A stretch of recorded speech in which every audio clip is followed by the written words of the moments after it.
Hi YouTube, this is Trinice and I'm here to do a quick update. Someone brought to my attention that I have yet to do a postpartum video, and I really don't have a lot to tell, but I'll just run through some quick things. As far as my recovery, it really hasn't been long drawn out. Basically, I didn't even have any pain medicine.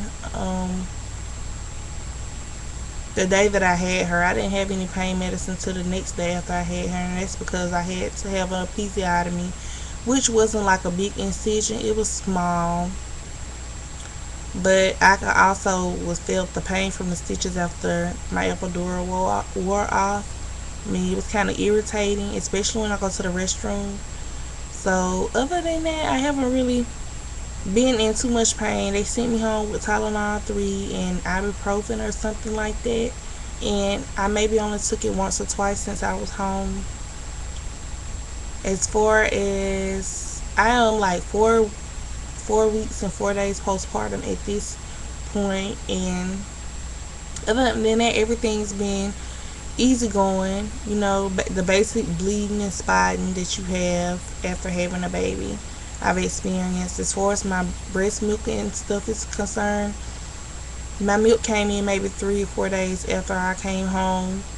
And the only reason why I know that is because when I came home, my feet and stuff was really, really swollen. It looked like Professor Clump from the Nutty Professor. I have never had that much fluid on me. My hands were huge, my feet were huge, and I didn't even know what was going on. I thought maybe I was having a allergic reaction to something, or I just didn't know, because even with me being pregnant, I have never, my feet and my hands had never been that swollen. I mean, it was obvious, to the point that I went to my mom's house um, to get something to eat after having a baby, and my dad was asking me, "What's wrong with your feet? Why are your feet so big?" And so I knew it was obvious, and it wasn't just me, that I had a lot of fluid on me, and I had to basically call my doctor and ask the nurse to ask him, and she was like, "Oh yeah, we forgot to give you a prescription when you left, because we gave you all those fluids while you were getting induced, as far as the cervidil and the drip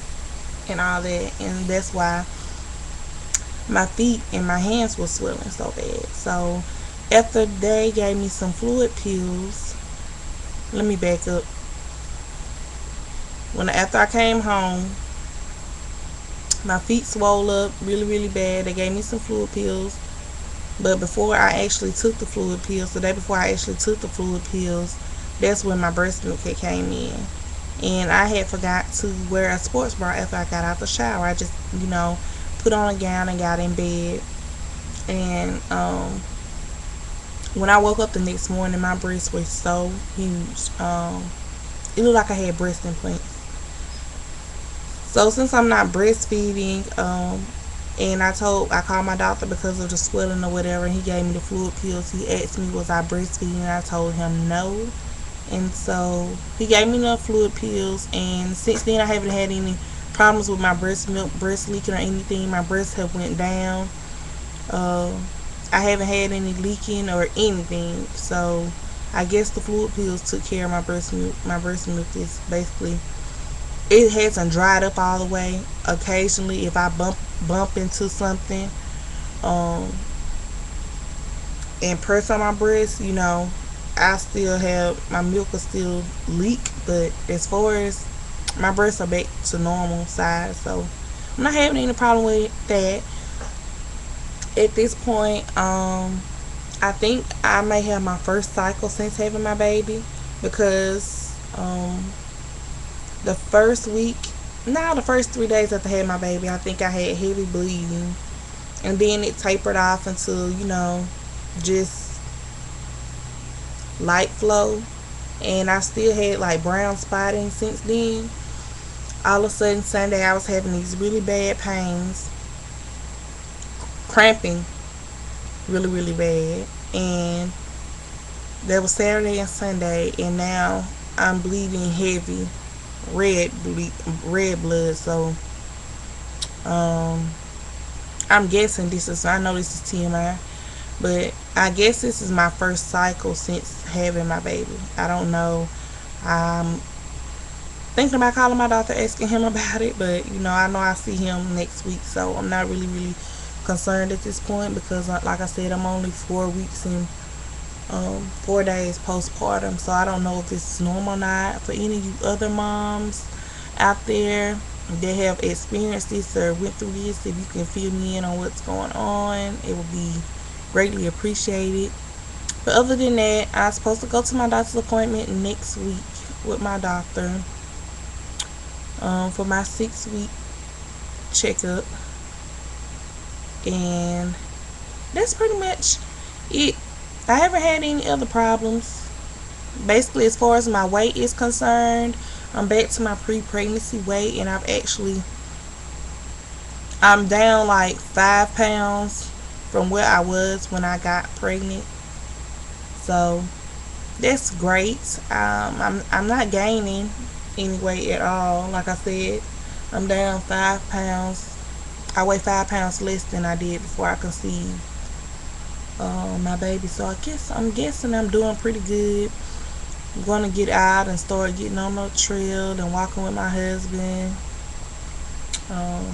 and things like that after my doctor clears me and give me the okay. I'm not trying to do anything stressful and strenuous at this point.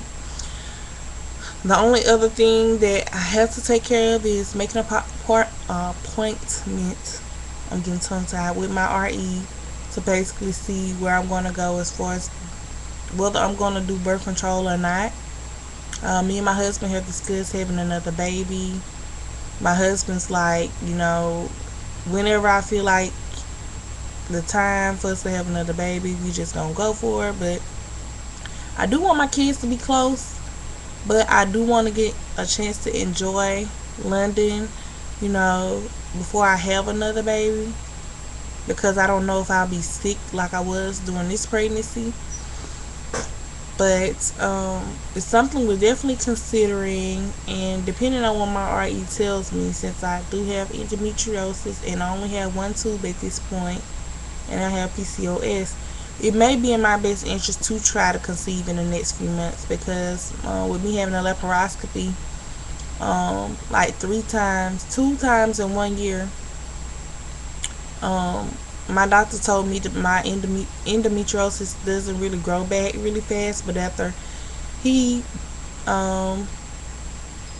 did the surgery again for me, just to make sure to see why we wasn't getting pregnant, my endometriosis had already started growing back. So I don't know if he's gonna tell me, it's okay if you want to wait a year before you try to conceive again, or within the next 6 months you may want to go ahead and try to have another baby. Well, try to conceive. So I really don't know at this point what route I am going to go on, but I definitely know that I will be embarking on the journey to motherhood once again.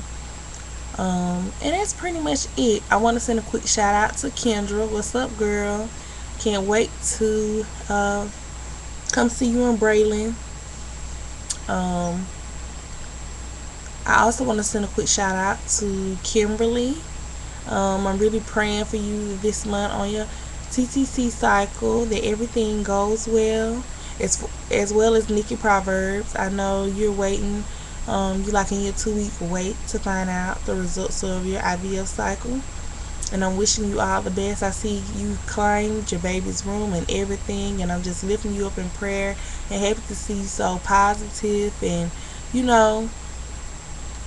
basically just leaving it all up to God, because at the end of the day, He has the last say. So but yeah, I'm praying for you girls that things go well, and that's it. Until next time, y'all, peace and love, and God bless.